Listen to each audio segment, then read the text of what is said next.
Hello and welcome to episode 14 of Calder's Calling, the Calder's Times flagship podcast and your premier destination for everything surrounding the American Hockey League. I am Corey Swartz, and today I'm joined by Deana Weinheimer and Jay Forster. Before we get started here today, if you aren't already subscribed to us on your favorite podcast platform or on YouTube, do so now.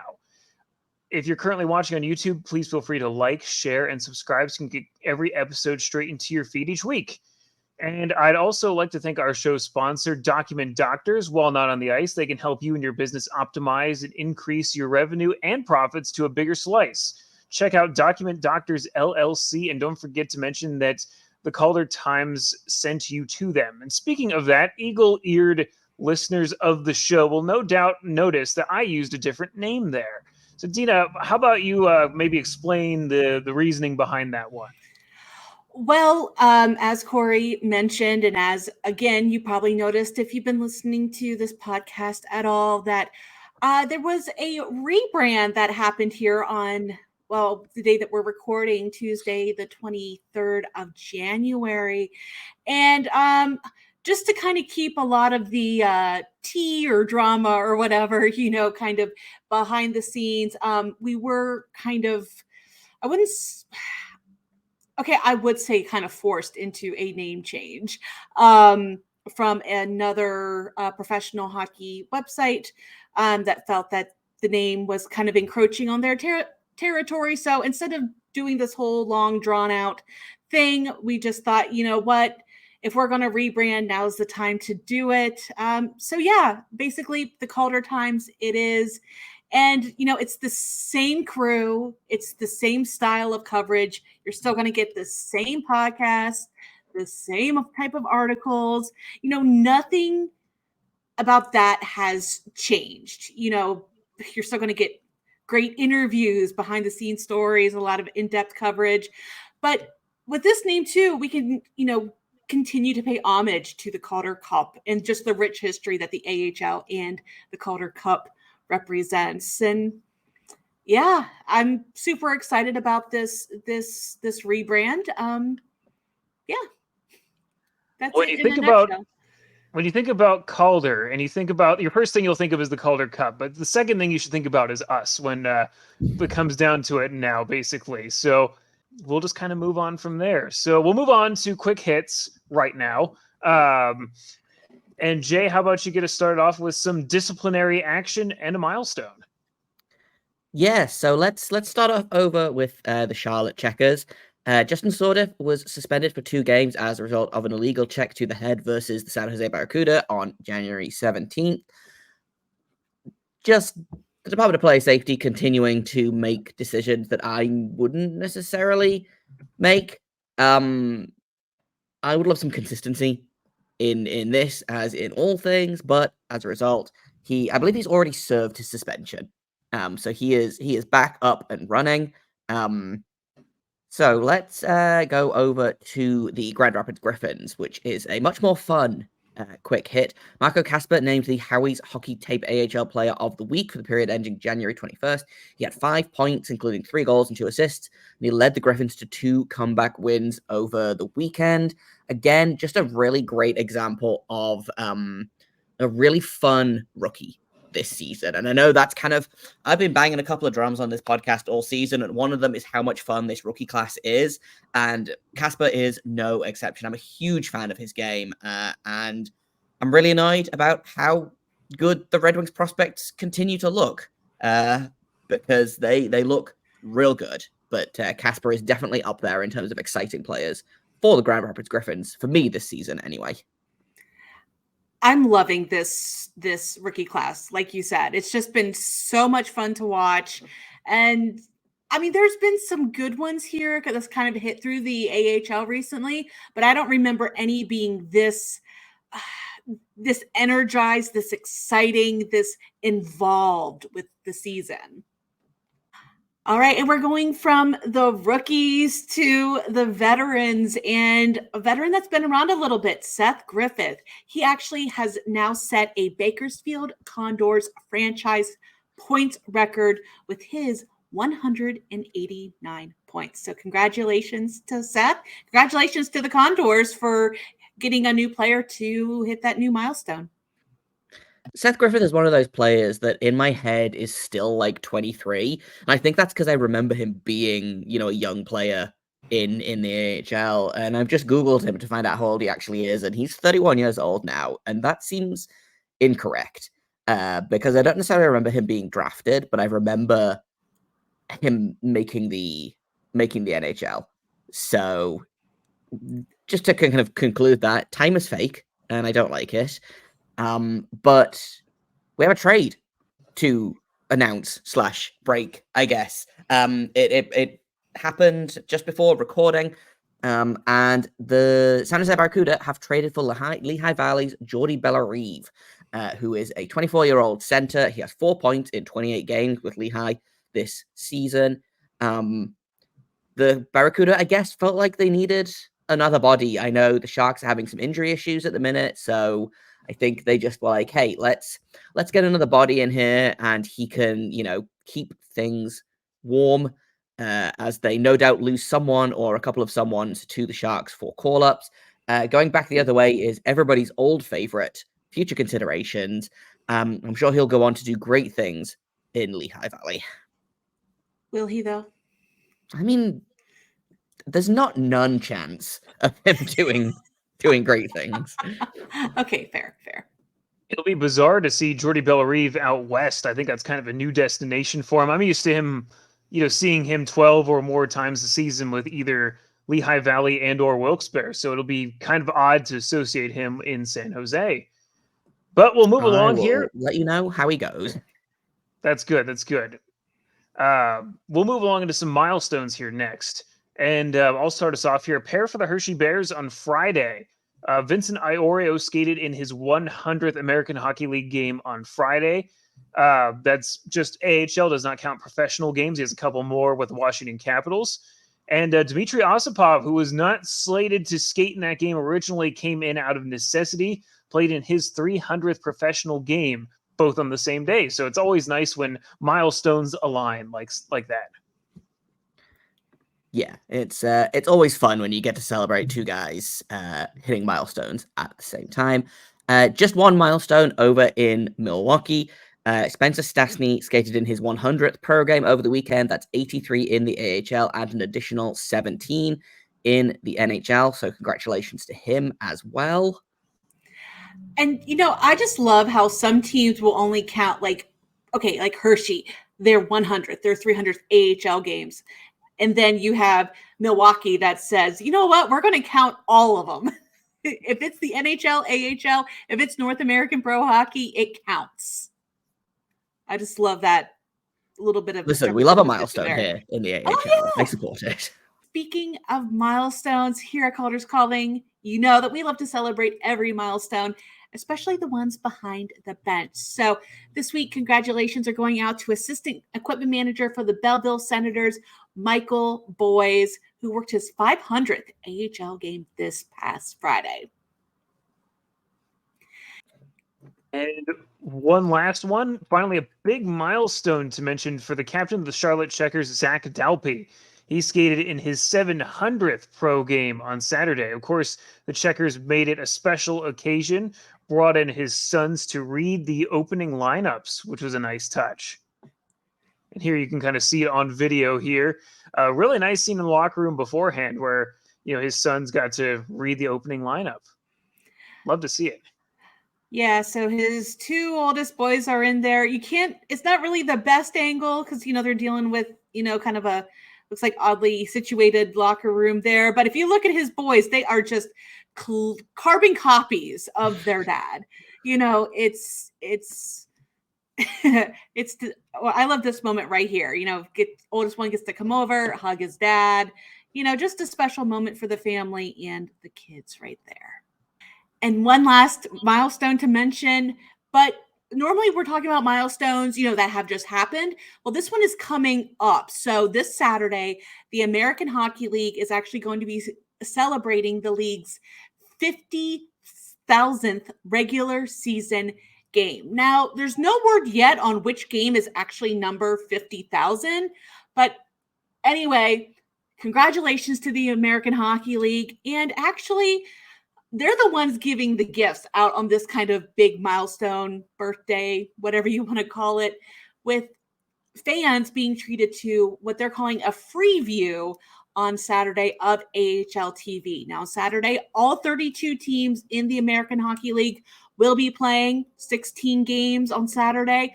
All of them are free for you to watch at watchtheahl.com or ahltv.com. Yeah, so definitely check it out if you are looking for a chance. Like, let's say normally you're a West Coast person. You want to check out some of those East Coast teams, got some time early on Saturday, check it out.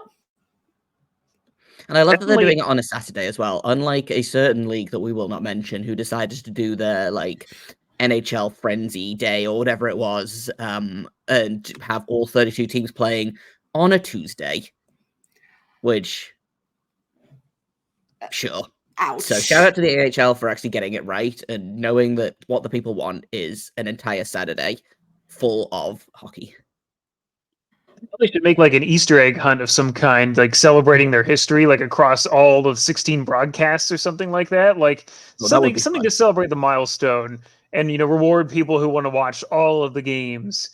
Obviously, you probably can't because there'll be plenty that are overlapping, but still, it'd be a fun little thing to work in there, but perhaps not this time. But anyways, we will move along here into our 3 stars of the week, which is the segment where we pick a player, just like they do at the end of each game, and give them a star. So I'll get us rolling here. My star for this one is Mike Sgarbossa from the Hershey Bears. And I have to just kind of shout this guy out because he's the consistency king. If the Bears score at least 1 goal per game, I am going to assume that it is Mike Sgarbossa had a point or factored in on it somehow. He currently leads, and you're seeing a clip here, that was an essential game-tying goal from the Teddy Bear toss night. He is on a 5-game point streak, which includes 2 games in which the Bears only scored 1 goal. So to say that he's essential is I think putting it mildly, truthfully, with what he's done. He's a point per game player. I believe 38 points in 38 games played.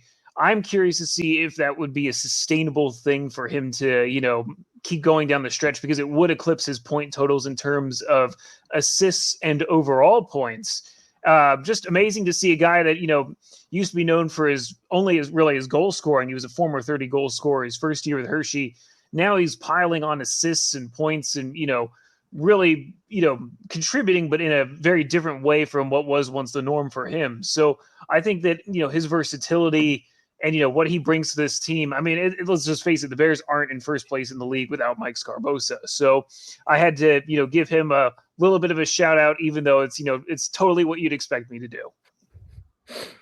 I'm actually going to encroach on Corey's territory here for my star of the week. And I'm going to kind of head on over to Hershey myself in, again, probably a pretty predictable move. My star of the week is Clay Stevenson.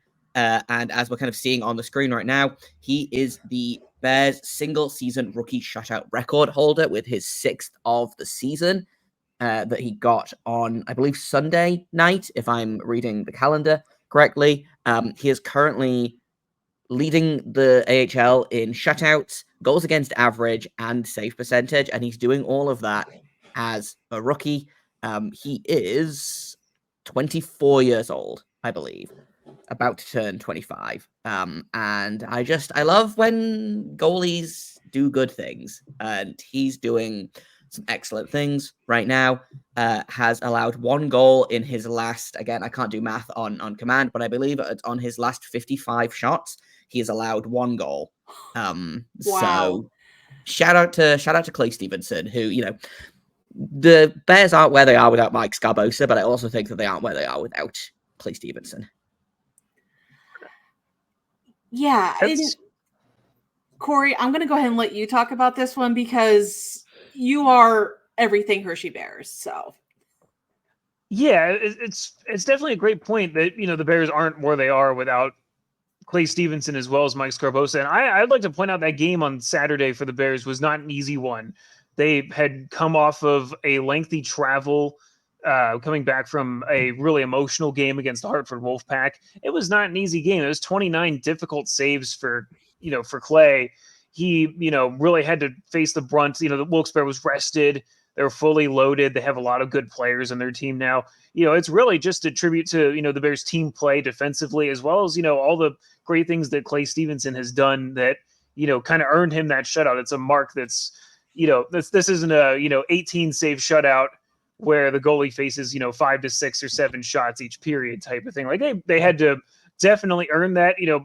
Todd Nelson was, very complimentary towards Clay and the defense, and, was outright honest. They didn't play their best game offensively. They couldn't string together 2 or 3 passes. I think he said at one point, that it was just a very hard game, but, they find ways to win, and Clay being so good, he deserves to have that record. He steps over a couple of big time names at Ron Hextall and, Vitek Vanacek to move into sole possession of that record too, which is another fantastic notch in what's already been a fantastic season in Hershey.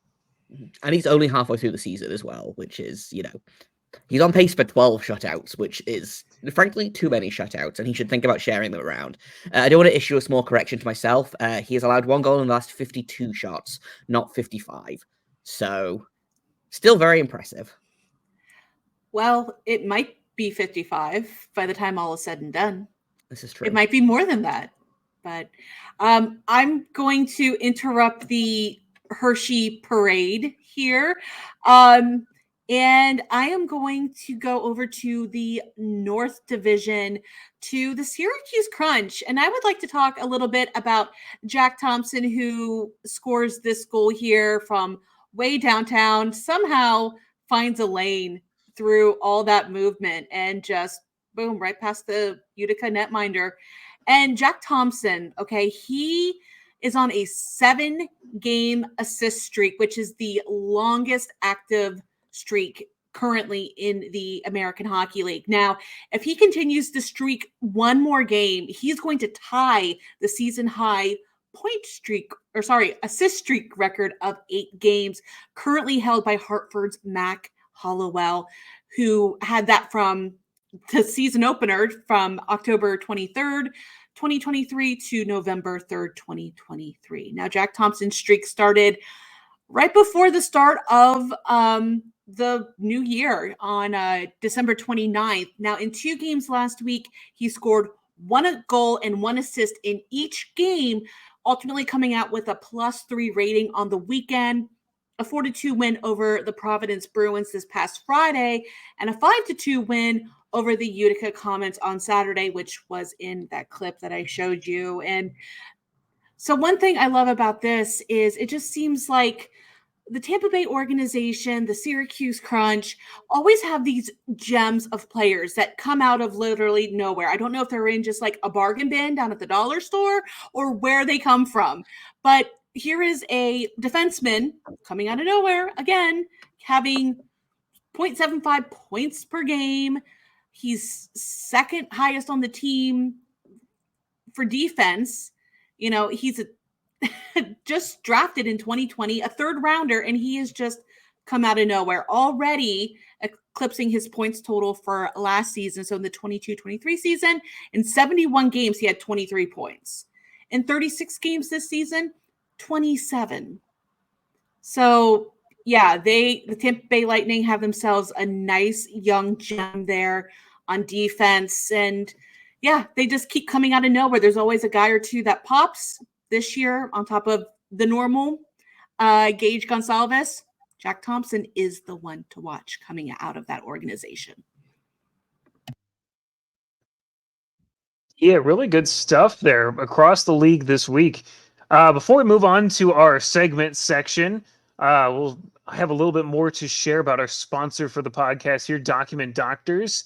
Is your business growing beyond the 4 walls of your office? As businesses grow, so do the challenges of keeping people trained, safe, and supported. Document Doctors is a proud sponsor of the Calder's Calling podcast and the Calder Times, offers affordable solutions to help optimize your business and keep the good times rolling.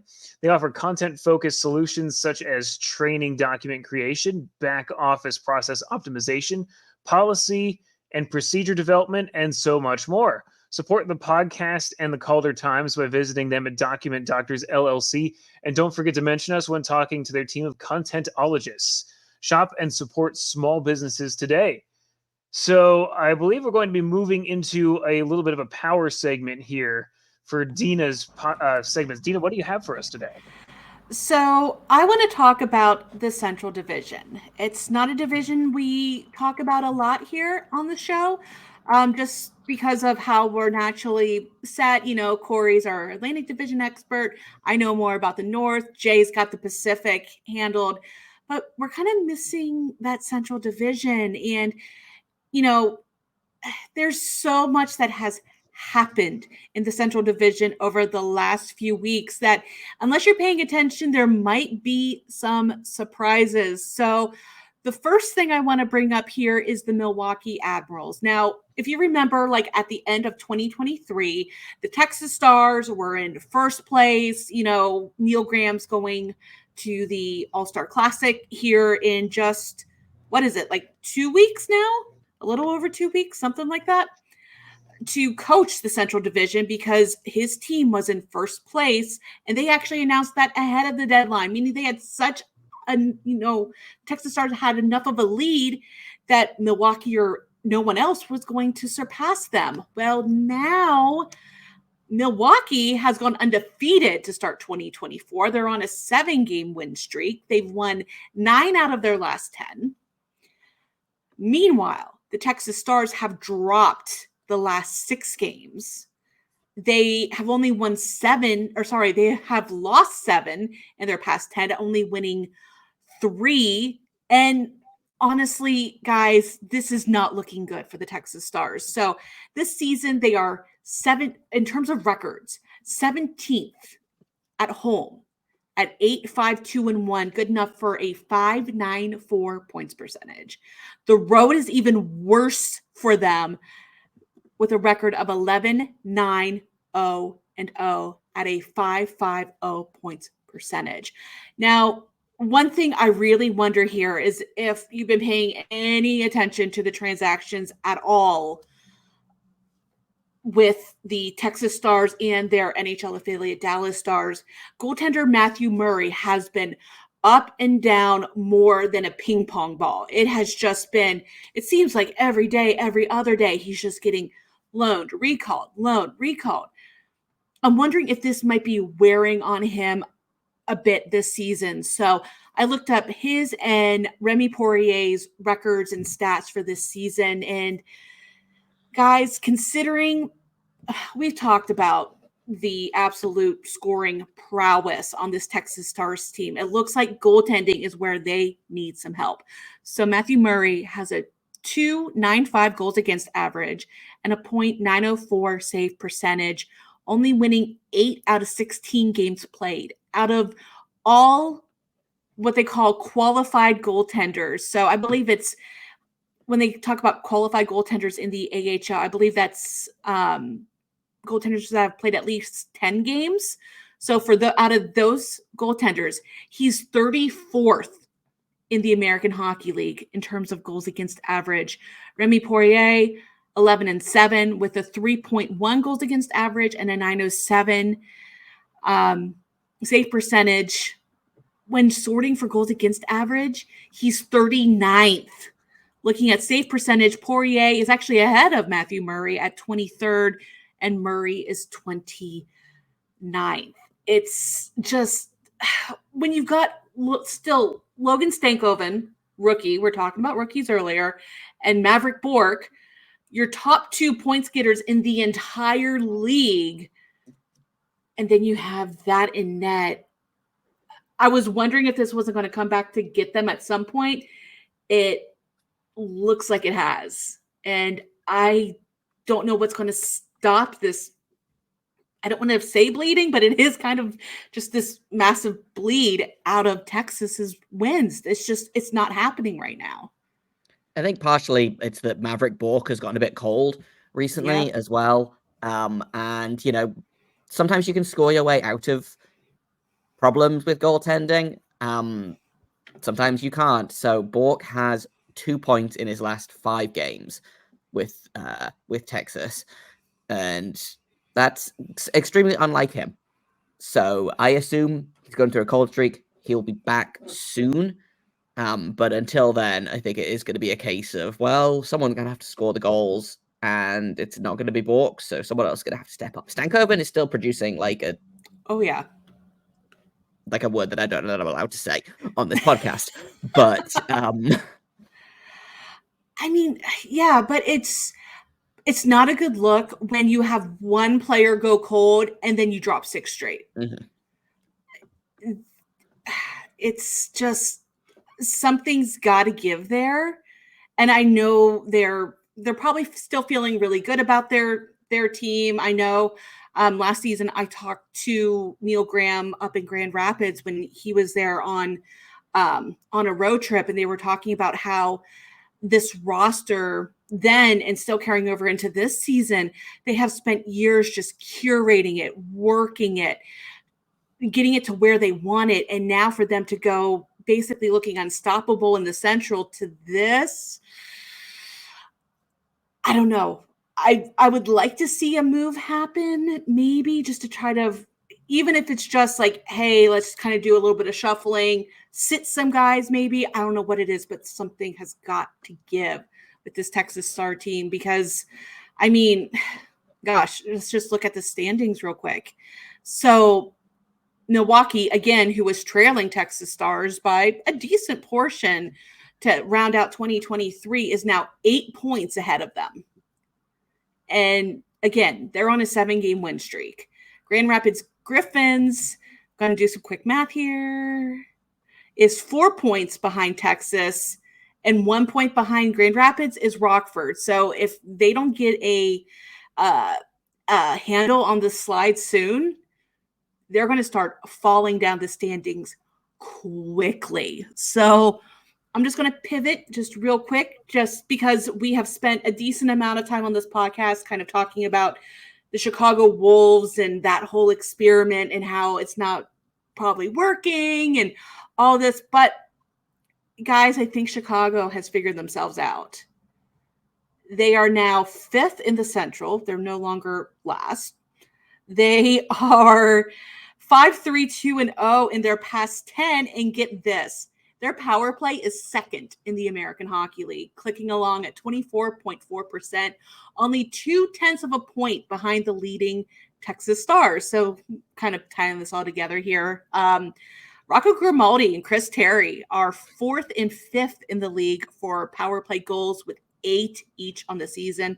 The 2 leaders, Samuel Fagemo and Ethan Frank, both have 9. Matt Donovan, 2nd in the league. Again, a defenseman just having an amazing season. For power play assists at 15. He, when it comes to the penalty kill, Chicago is 14th in the league, but they were not a team that I was going to kind of count as my fast, as a fast riser here, but they're just starting to cook up the standings a little bit. And at this point, they would have a playoff spot, which I would not have guessed at the beginning of the season. So way to go, Chicago. Way to go, Milwaukee. Texas, I'm still pulling for you. It is a little bit interesting. I'll tee up my segment because mine's kind of goes up in hand in hand with Deana's here a little bit. Is my segment I brought back? If you're following along with us and our endeavors for a long time, you'll recognize this segment. I'm calling it "Hot or Not," as a little bit of a throwback to an old time segment. Again, if you know type of thing. But it is just on that very same subject about teams that have been, hot or not. And, Deana already kind of talked about the Milwaukee Admirals at length here, and that was where I planned to start this journey, so I won't tread over what's already been tread upon here. But what I love to see about it is that, this is a team that's kind of surged. Again, they conquered the Texas Stars. They've been undefeated to start 2024. A lot of really great things going on in Milwaukee. They've kind of been, the hottest team most likely. But I did want to take a gander over at the Pacific Division and talk about the Bakersfield Condors, because I feel like that's a team that nobody's really thinking about right now. that's been, kind of flying under the radar a little bit here, guys. They are flying to the tune of 3 wins in a row. They're 8-1, 0-1 in their last 10 games. And the thing that, we talked a couple times, over the last couple of weeks, they've kind of come up for being newsworthy. They had a couple of their games postponed. And for whatever reason, they just have not played as many games as everybody else. I mean, the most games played in the Pacific Division award goes to the Henderson Silver Knights at 41. Bakersfield has only played 32 games so far. They haven't even reached the midpoint of their season schedule just yet. And, this little run they've been on here has got me thinking, if this team is for real, if you're looking at the standings with us here, the division leading Tucson Roadrunners are at 50 points. Bakersfield is down here at 39 points. If you were to take those points that they have on the table and count them as wins, that's saying a lot. That's definitely, an unrealistic expectation. They could go as high as the top of this division right now. It is that wide open for them, so to speak, that they have just that much going for them. They have, very well varied scoring. They have a lot of goals from, several different players so far this season. Again, I know at one point earlier in the show, I kind of said the same thing about the San Diego Gulls that, definitely have not lived up to my lofty expectations for them. But I kind of loved seeing some of these underdog teams in each division kind of have their day type of thing. We could talk about and say, hey, like at the very least, we can say there's good parity in the league that, each team can go on a little win streak here and, prove that there's really good pieces on every AHL team. And kind of piggybacking off of what Deana said about teams that have been total surprises, kind of like the Chicago Wolves, I think we had to mention the Laval Rocket in this conversation here as well. They've been on quite a tear in their own right here. I believe they are something up to 8-0 and 8-0-1-0 in their last their current streak, I should say, 8-1-1-0 in their last 10 games overall. They've really surged up in the North Division standings to suddenly just be a team that is contending for a playoff spot. Get this, guys, the Laval Rocket got smacked by the Hershey Bears. 7-1 was the final score on December 16th. And since then, so we're talking a little bit over a month here, they've only lost one game in regulation in that entire span. So that's quite a tear in my book. And seemingly out of nowhere, they were a team that, had every reason to just sort of be like, it's not our year. We're at Christmas-ish time, mid-December here.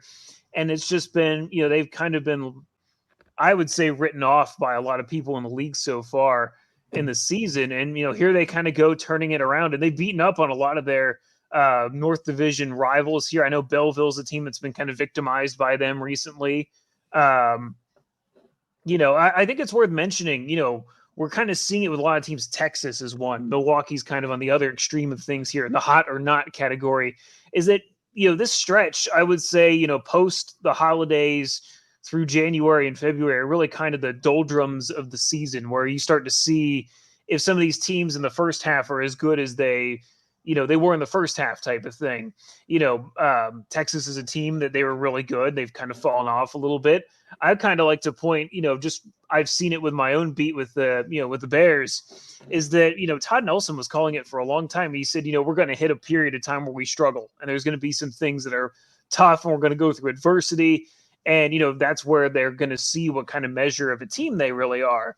And, again, they had a pretty bad negative in, at least in relation to them, which was losing 2 games in a row in shootouts. And they managed to turn it into another positive by winning 2 games. And now they're on a 5-game point streak.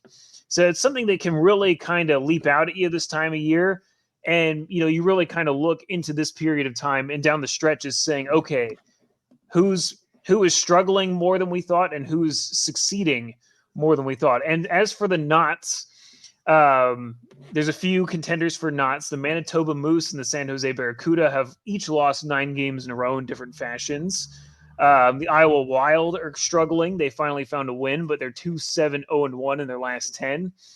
And, the Bridgeport Islanders continue to flounder, 2-5-3-0 in their last 10.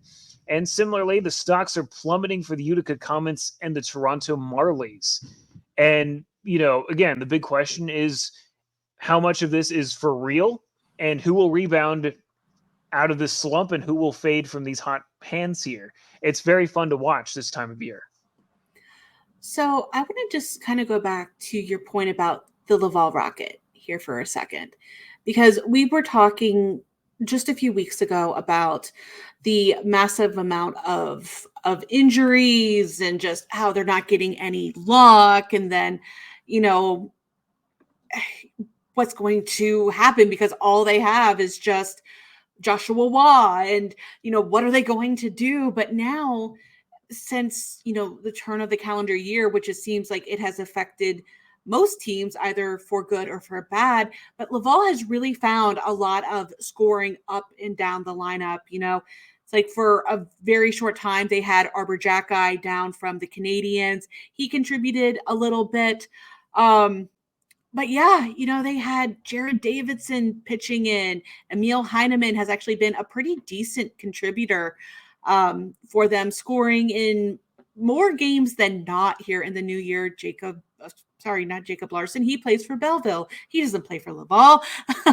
But Brandon Gignac, it's just, Lucas Condada pitching in. There are just so many guys up and down this lineup that have just found another level, and they have a new goaltender in Kazimir Kaskasuo that's actually doing really, really well for them.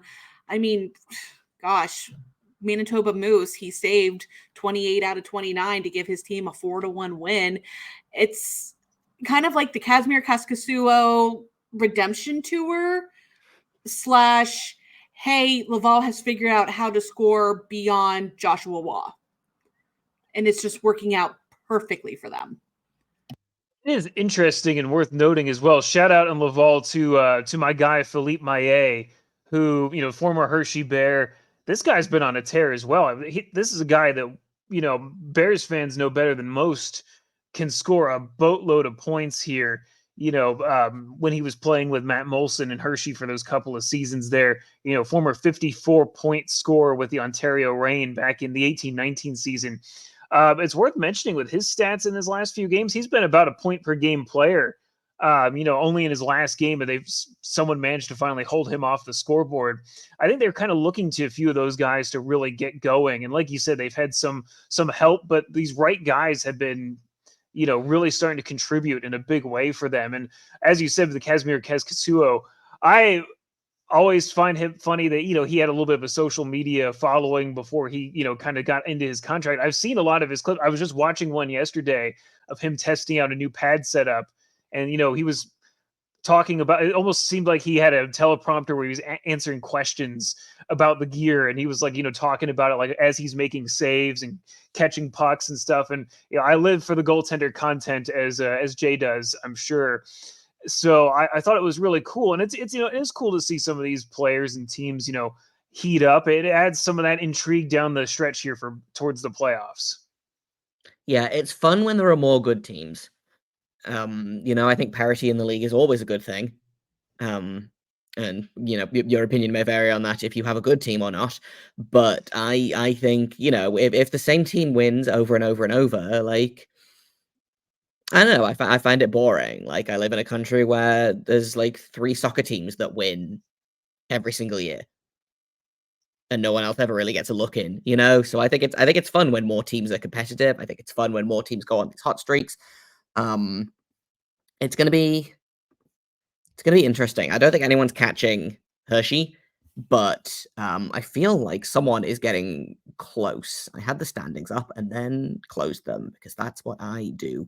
No one is close to catching them. They are at 64 points, and second in the league is Providence, who are at 51 points. So no one is catching Hershey, but it's going to get interesting down to the wire, I feel like. I was going to ask you what your definition of close is, but I'm glad you clarified. I thought it was. That's a lot of points. 54 points, not 64 points. I can't read. It's fine. I was like, yeah, they're only 3 points behind them. Nope, they're 13 points behind them. It's fine. Don't worry about it. We're adults. We don't need to learn how to read. Are you kidding me? That's what they have us for. But okay, so I guess we need to read to do our jobs, but we're allowed to forget how to read sometimes, I guess. It's very late here. It's fine. It's all right. Well, all right then. We will move along then. We will be right back with Jay's segment after I do a little bit of business for the channel here, and that is talking about our other great partner in BetStamp. Sports betting has rapidly risen in popularity, and having multiple sportsbook accounts is the simplest way to maximize your profits. And there's never been a better time to sign up. When you visit our page, signupexpert.com/AHL, you will be connected to all the sports books in your region, along with a review of each platform and its unique benefits. All of these sports books have valuable sign-up offers for new users, and when you register through our link, you will automatically receive the top offer at each one. When you use multiple sports books, you ensure that you can always access the best available odds, which is the key to successful sports betting. If you want to take advantage of these benefits and support our podcast, please consider signing up your next sports book at signupexpert.com/AHL. Must be 21 or over to play, only valid in U.S. states and Canadian provinces where sports betting is legalized. Please gamble responsibly.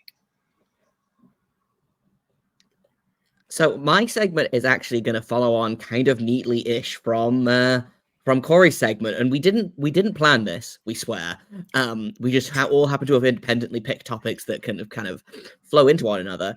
And I want to talk about how friggin' weird the Pacific Division is being this season, because there are teams that I expected to be good, and they are near the bottom of the standings. There are teams that I expected to be bad that are like right up at the top of the standings. The Tucson Roadrunners are currently leading the Pacific Division. They've got 50 points in 38 games. They are 24-12, 1-1. Maybe that's because I didn't pay a ton of attention to the Roadrunners, but that is shocking to me. They have knocked the Calgary Wranglers out of the stranglehold of first place. Coachella Valley has kind of been having an up and down season, but they're up there again. Ontario, after a miserable season last year, seems to have figured it out, though they're on kind of they're on a 3-game losing streak right now, but I have confidence that they'll figure it out. The Colorado Eagles, who I feel like are kind of perennially good, are kind of struggling a bit at the minute. They're 6-3-1 in their last 10, but they are 7th in the Pacific Division. And I believe there's only of the 10 teams in the Pacific Division, only 2 of them are currently under 500, and that's the San Diego Gulls and the San Jose Barracuda.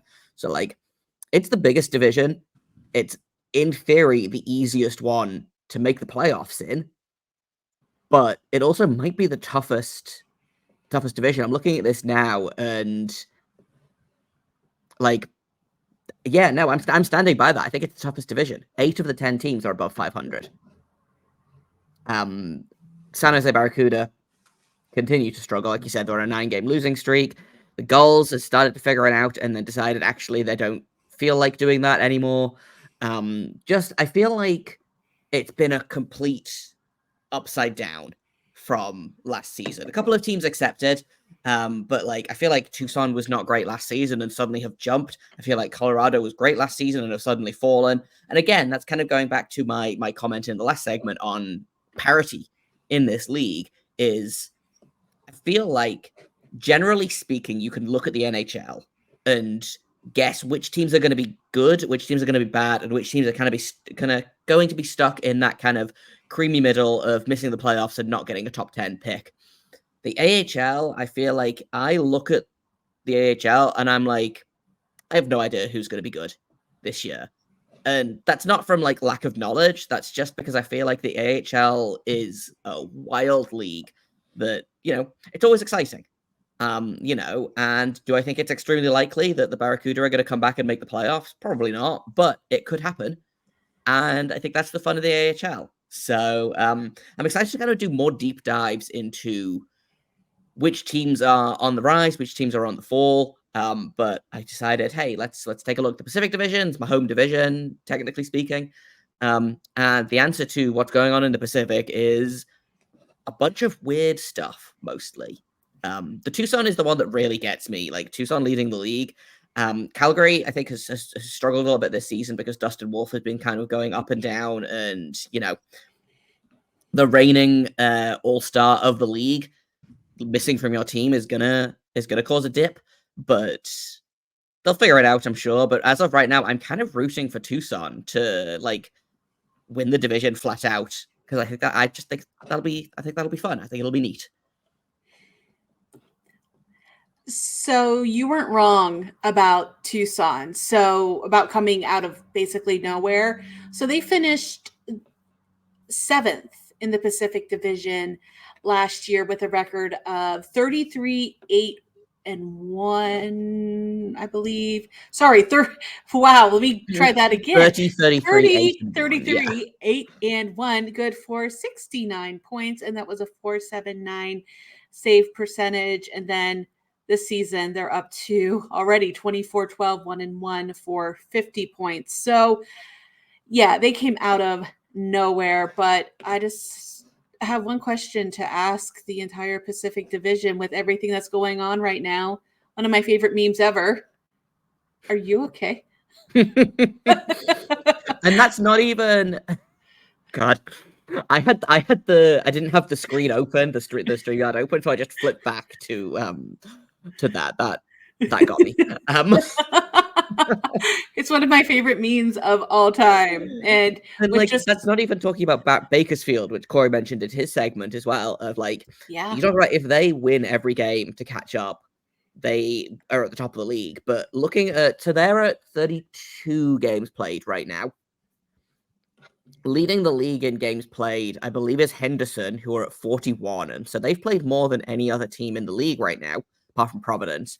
But if the Bakersfield Condors win, if they get half the amount of points from those 9 games that they make up, that they have in hand with Henderson, they'd still be second in the division.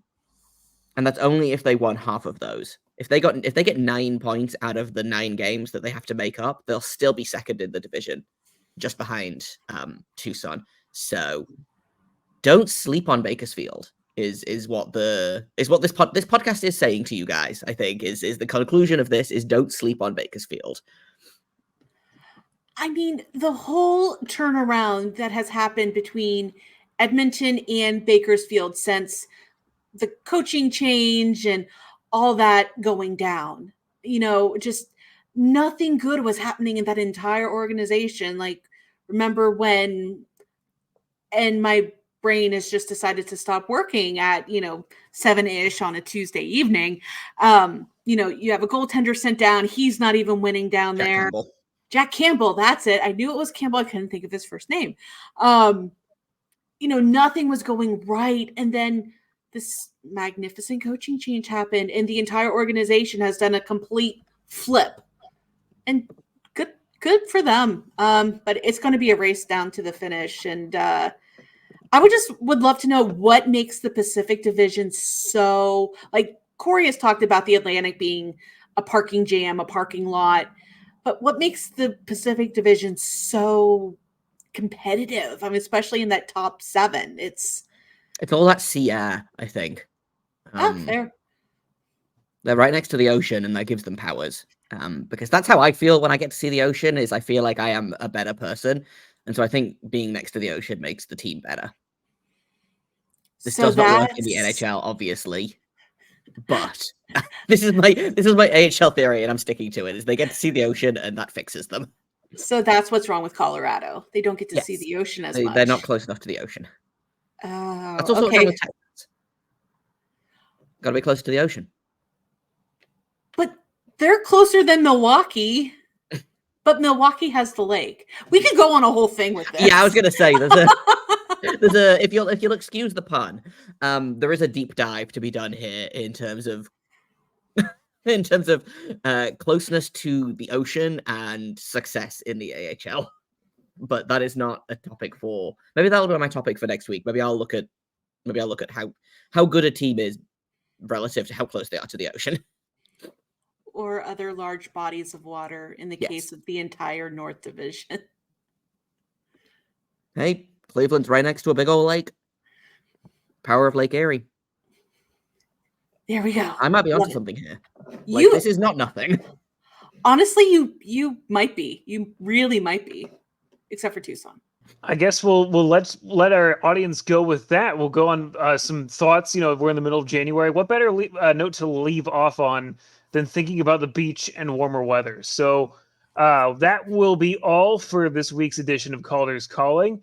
If you'd like to check out our written coverage of the AHL, please check us out online at caldertimes.com. And you can follow us on Twitter at the Calder Times. And please subscribe and rate the podcast. Share it with your friends, family, neighbors, mailmen, anybody that you think would like hockey. And finally, we'd like to extend a final thank you to our sponsor, Document Doctors. And until next week, I hope your team wins, and we will talk to you next Wednesday.